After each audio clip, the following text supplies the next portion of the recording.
Okay, let's dive in. Today, we're tackling something that trips a lot of people up.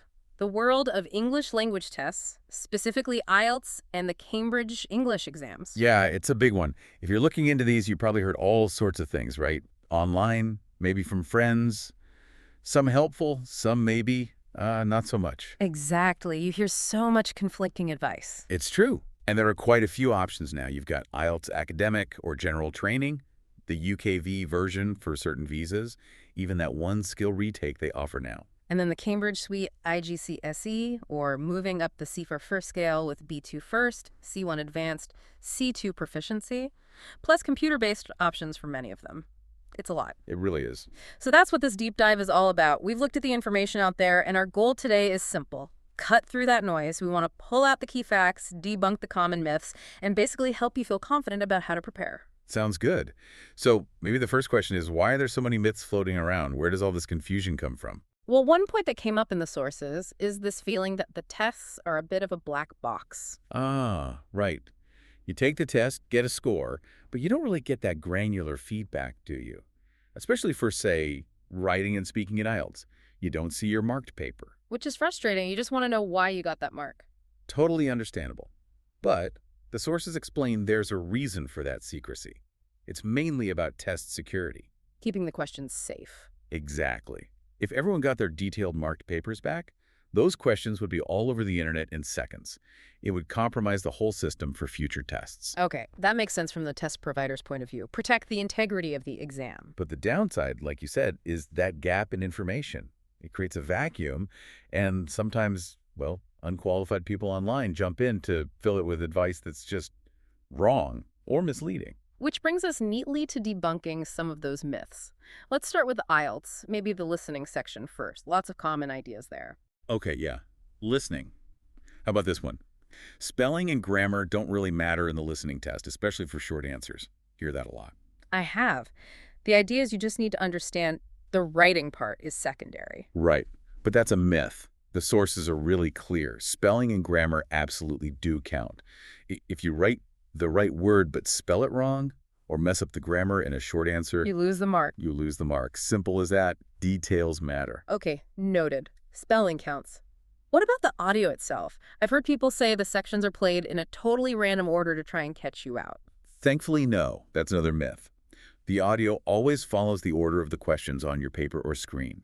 It's designed sequentially to help you follow along. That's a relief. So it's structured to help, not hinder. Definitely. And what about practice tests for listening? Do you really need them? Can't you just listen to lots of English? That's a risky assumption.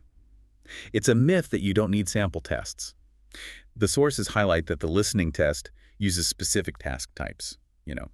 Things like labeling a diagram, completing a summary, matching information. Right, those different formats. Exactly. And each one needs a slightly different strategy. If you haven't practiced those specific formats, you might not know what to do, even if your English listening is generally good. Practice is key to mastering the mechanics of the test. Makes sense. Okay, practical point. Headsets. Will I definitely get my own private headset in the test center? Not always. This one varies. Some centers use individual headsets, absolutely. But others might still use speakers in the room. So you might be listening with everyone else. Potentially, yes. So Yeah. the advice is, check with your specific test center if you can. And crucially, practice listening both ways at home, with headphones and through speakers, just so you're comfortable either way. Good tip. Be prepared for both scenarios. Now, thinking about the paper-based test. After the audio stops, can I take my time writing my answers onto the official answer sheet? Nope, absolutely not. That's a common myth. For the paper test, you listen for about 30 minutes, and then you get a very strict 10 minutes, only 10 minutes, to transfer your answers. That's it. Wow, only 10 minutes. Yeah, and for the computer test, there's no separate transfer time at all. You type as you go or right after a section and get maybe 2 minutes at the very end just to check things over. Timing is really tight, especially as the sections get harder. You have to practice against the clock. Crucial. Okay, computer versus paper then. Is one actually easier? Fundamentally, no. That's a myth. The content, the difficulty, the scoring, it's all the same.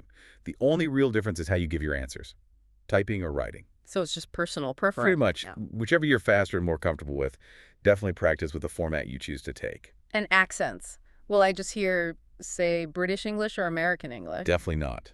Big myth. IELTS uses a range of accents to reflect English as a global language. So you'll hear British, Australian, New Zealand, American, Canadian. A real mix. A real mix. So yeah, you need to expose yourself to different accents in your prep. Watch movies, listen to podcasts, news from different countries. Good advice. Does the audio pause between each section to give you a breather, let you check answers, or read ahead? No. And believing that could really hurt you. It's a myth. The audio plays continuously. There are short pauses between the main parts, maybe 30 seconds or so, just enough time to glance at the next set of questions.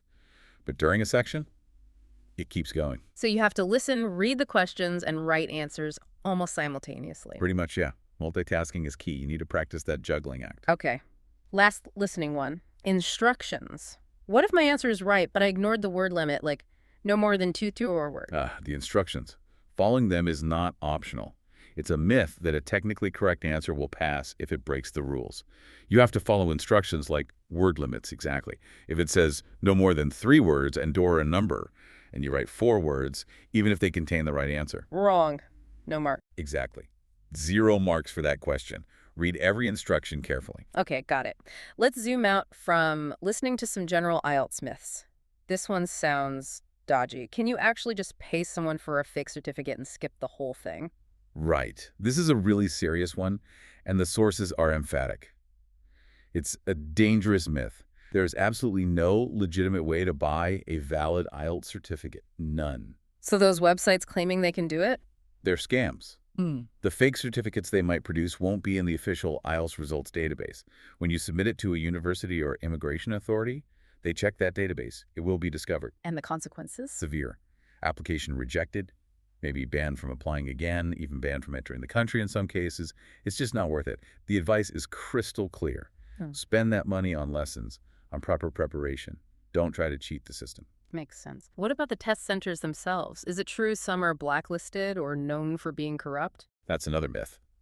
The value of IELTS rests entirely on its integrity. The organizations that run it, British Council and IDP, have huge processes in place to ensure quality and security.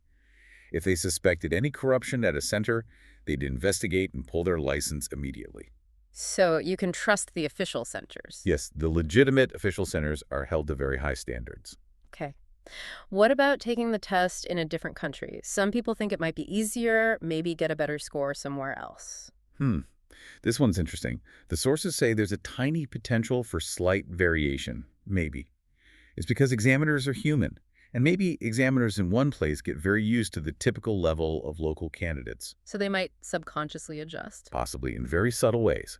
But, and this is the crucial part, all examiners worldwide use the exact same training, the same detailed scoring guides, the band descriptors, and their scoring is regularly checked for consistency. So it's probably not worth flying to another country for the test. Definitely not worth the expense and hassle. The potential difference is likely negligible. Your time and energy are far, far better spent just improving your English. Focus on your skills, not the location. Good advice. Sticking with examiners, how much variation is there really in scoring the writing test? Can you get unlucky with a harsh marker? Well, because it's human-marked, yes, there can be slight variations. It's not robotic. But examiners go through intensive training and calibration to apply those scoring criteria consistently. They're aiming for accuracy against the standards. And there are checks in place. And you can ask for a remark, right? The EOR. Yes, the inquiry on results. If you're really surprised by a score, particularly writing or speaking, you could pay for it to be remarked by a senior examiner, though the sources usually advise thinking carefully if a score change is genuinely likely before you do. Okay. Does it matter if your speaking examiner is a native English speaker or not? Will a native speaker give a higher score? Myth. Absolutely not. All examiners, native or non-native speakers, are trained to the same high standard. They use the exact same assessment criteria. Any non-native speaker examiner has to have C2 level English themselves, extremely high proficiency. Their background makes no difference to how they score you. Good to know. And in that speaking test, is it just one examiner or are there others listening in or scoring too? For the standard IELTS test, it's just you and one examiner in the room. That single examiner conducts the test and does the scoring. Simple as that. That's a myth about multiple examiners for IELTS. Okay, switching to writing. Word count. We know there's a minimum, but is there a maximum? Can you get penalized for writing too much? Myth. There's no penalty for writing more than the minimum, as long as it's relevant and well-written. You need at least 150 words for Task 1, 250 for Task 2. People often recommend aiming a bit higher, maybe 180-ish for task 1, 280, 320 for task 2, just to make sure you develop your points fully. But going over that is fine. Totally fine. Quality matters more than hitting some imaginary upper limit. Just don't waffle. Right. What about the UKVI test versus the standard academic test? Is the pass rate lower for UKVI because it's for visas and maybe scrutinized more? The sources we looked at didn't provide any official stats comparing pass rates directly, so that we can't definitively say yes or no to that. But the test itself is the same. Yes, the test content, the questions, the scoring, they're identical to the standard academic IELTS. It's possible, maybe, that the extra security layers or the high stakes of a visa application might add stress and affect some people's performance, but the test difficulty isn't inherently different. Okay. If I request that inquiry on results, the ER, for one test, does that somehow affect a new test I might take while I'm waiting for the ER result? Like, are they linked? No, that's a myth. Completely separate processes. Requesting an EOR for Test A has zero connection to your performance or score on Test B. A senior examiner reviews the specific test you requested for the EOR independently. Got it. Separate silos. Here's a practical one. I've heard stories, maybe from Europe, about people having to sit for like 5 or 6 hours straight with no food or breaks. That sounds like a definite exaggeration. Myth. The main written parts of IELTS, listening, reading, writing, take about 2 hours and 40 minutes, maybe closer to 3 hours with instructions. That's a pretty standard exam block. So no need to pack a 6-course meal. No. You can usually bring water in a clear bottle. And if the speaking test is on the same day, there's typically a break before that, but no marathon 6-hour sessions without breaks for the main part. Good to clarify. Now, this one's really interesting. Is it true that even native English speakers can find it hard to get a top score, like a band 9, in IELTS writing? Actually, yes. This one's true. The sources confirm it. Getting a band 9 isn't just about being fluent. It's about meeting very specific academic writing criteria. Like what? Things like fully addressing every part of the prompt, structuring the argument logically, using sophisticated vocabulary and grammar accurately and appropriately, clear paragraphing, having a clear position if asked. Native speakers can slick up on these just like anyone else if they aren't familiar with academic conventions or the specific IELTS requirements. So it tests specific skills, not just general fluency. Exactly. It's a test of academic communication in English. Many native speakers are surprised they don't automatically get top marks. That's a really important perspective. Okay, building on that. Is it realistic to jump, say, from a band 6.0 overall to an 8.0 in just 2 months? Generally, for most people, the sources suggest that's, well, pretty much impossible. So, truth that it's unlikely. Why is that? Well, think about the levels. A 6.0 is maybe B2 level, competent user. An 8.0 is C1 level, approaching C2, very good user. That's a big leap in proficiency. Some estimates suggest it takes around 200 hours of dedicated study to improve by one band level. So 400 hours for 2 band levels in 2 months. Yeah, exactly. It's like the full-time job hours plus some. It takes time to internalize language, develop skills, vocabulary, fluency. For most people, 2 months just isn't enough for that kind of jump. Setting realistic goals is important. Very important. What about who runs the test? Does it matter if you take it with the British Council versus IDP? Any difference in scoring? Nope. Pure myth. British Council and IDP are partners. They co-own IELTS. They deliver the exact same test, use the same examiners trained the same way, the same marking standards. It makes zero difference which one administers your test. So don't waste energy worrying about that. Absolutely not. Focus on your English. Okay, final IELTS myth, and it's a big one. Does IELTS deliberately make the test hard or rig the scores to make people fail and pay to retake? This is a persistent myth, but the sources strongly refute it. IELTS positions itself as a neutral measurement tool based on the Common European Framework. Sure, it's designed to assess your current level accurately. So who sets the required scores then, if IELTS doesn't? It's the institutions, the universities, the immigration departments, the professional bodies you're applying to. They decide what score they require based on their needs, the demands of the course or job, maybe even how many applicants they have. Ah, so IELTS provides the ruler, but the university or government decides how many inches you need. That's a great way to put it. IELTS measures. The receiving institution sets the benchmark. They aren't trying to trick you into retaking. They're providing a score that reflects your ability against a standard. That distinction feels really important. It changes how you might view the test. It does. It's not an adversary. It's a measuring instrument within a larger system. Okay, let's shift focus a bit now to the Cambridge English exams, things like B2 First, C1 Advanced, C2 Proficiency, and even the IGCSEs and A-level sometimes mentioned alongside them. There are myths here too, right? Especially about how they're perceived or how difficult they are. Yes, definitely. One source specifically tackled misconceptions about Cambridge qualifications, particularly AS and A levels, often heard in certain regions. Like the idea they aren't widely recognized, maybe specifically in South Africa, for university entry? Is that true? No, that's a myth, according to the source. Cambridge qualifications are widely accepted by South African universities via the official body, USF, and they're recognized globally, UK Russell Group, Ivy League in the US, etc. There are clear pathways for getting equivalence. Okay, so recognition isn't an issue. What about the difficulty? Are they overly difficult compared to national school systems? Well, overly is subjective, but the source argues this is a myth based on perception. They are rigorous, yes, particularly ASA levels, but the argument is they're designed that way. They aim to build deep understanding, critical thinking, application skills, basically, the stuff you need to succeed at university. Rather than just memorizing facts for a test. Exactly. The focus is different, more about preparing for higher education's demands. So the counter-argument some people make that it's actually easier to do well in a national system like CIPS in South Africa than Cambridge. The source presents that as a myth, too. It suggests that while national systems might focus on meeting minimum standards, Cambridge ASA levels specifically develop those higher-order thinking skills vital for university, and even mentioned a statistic suggesting lower degree completion rates for students from the national system compared to the preparation Cambridge aims for. Interesting comparison.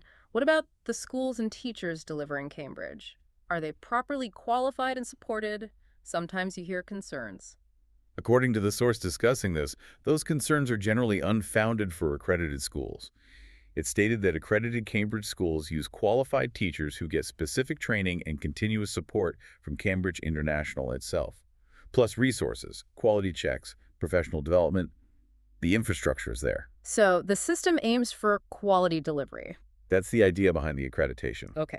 Moving beyond the curriculum to the exams themselves. Like IELTS, Cambridge offers computer-based tests. Are there advantages there? Yes, the sources highlighted quite a few practical plus points for the computer format. Is the test itself different or easier? No, same difficulty, same qualification you get at the end. But the logistics can be better. One big one is results speed, often around 14 days for computer-based, versus maybe 4 to 6 weeks for paper. That's a significant difference if you're on a deadline. Huge. And for the listening part, you typically get individual headphones with volume control. Your answers usually auto-save too, which reduces stress. Nice.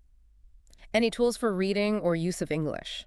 Yeah, useful things like being able to highlight text on screen, make electronic notes. There's often a review button to flag questions you want to come back to.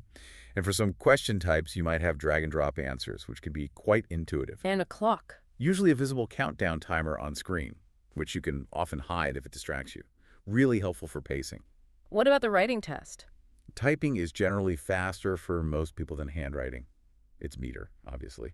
And crucially, you usually have an automatic word count display right there. Plus, editing is easier cut, paste, rearrange paragraphs, much simpler than scribbling things out on paper. And the speaking test, is that different on computer? No, the speaking test format is identical for both paper and computer versions of Cambridge exams. It's still face-to-face with an examiner, usually with another candidate as a partner. Okay, so the computer version offers some real practical benefits, faster results, potentially easier navigation and writing, something to consider. Definitely. But whether you choose IELTS or Cambridge, paper or computer, the sources all circle back to one critical point. How you prepare is what truly matters. Right. And one source really hammered home the dangers of last-minute cramming, didn't it? It did, calling it a major pitfall. Let's unpack that. Why is cramming so bad, according to the sources? Well, basically, it leads to really shallow learning. You might stuff information into your short-term memory just before the test. And forget it straight afterwards. Exactly. It doesn't build genuine understanding or the ability to apply knowledge, which is what these exams increasingly test. Plus, it's incredibly stressful, leads to burnout, poor sleep, none of which helps performance. So, if cramming is out, what's the effective alternative? What did the sources recommend? A much more proactive, consistent approach. The key themes were start early, don't leave it to the last few weeks, study regularly throughout the year if possible. Okay, consistency. What else? Engage actively with a material. Don't just read passively. Ask questions yourself, your teachers. Try to connect new ideas to what you already know. Really grapple with it. Make it stick. Yes. And practice.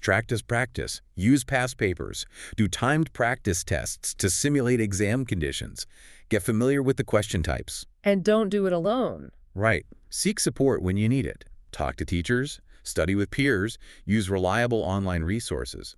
And crucially, maintain balance. Take breaks. Get enough sleep. Look after your health. It's a marathon, not a sprint. So this approach builds a much stronger foundation, not just for the test, but for using the language or skills long term. That's exactly the point the sources were making.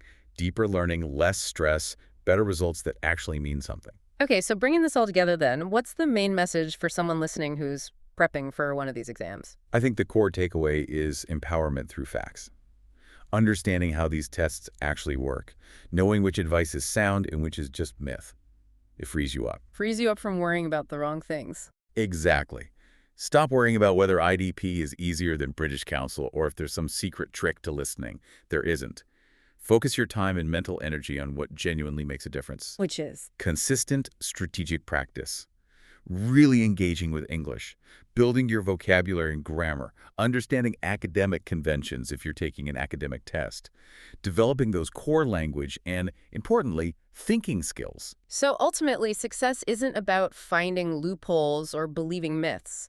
It's about understanding the test, using reliable information to guide your prep, and putting in the work to build genuine skills. Precisely. It's about steady, focused effort and real understanding, not quick fixes or distractions from online noise. That makes a lot of sense. So as a final thought for our listeners to mull over as they continue their prep, what should they keep in mind? Maybe two things to reflect on. First, how much are these tests really just about your English language ability versus how much are they also assessing your academic skills, your critical thinking, your ability to structure an argument or understand complex information, especially at the higher levels? That's a deep question. It's not just vocabulary lists. Not at all. And second, reflect on the power dynamic we talked about. Remember, it's often the universities or immigration bodies setting the target scores based on their needs. Understanding that context, that the test is a tool within a larger system, can maybe shift your perspective on the whole process. Interesting points to consider. It as another layer to just thinking about the test itself. Keep those thoughts in mind as you move forward with your preparation.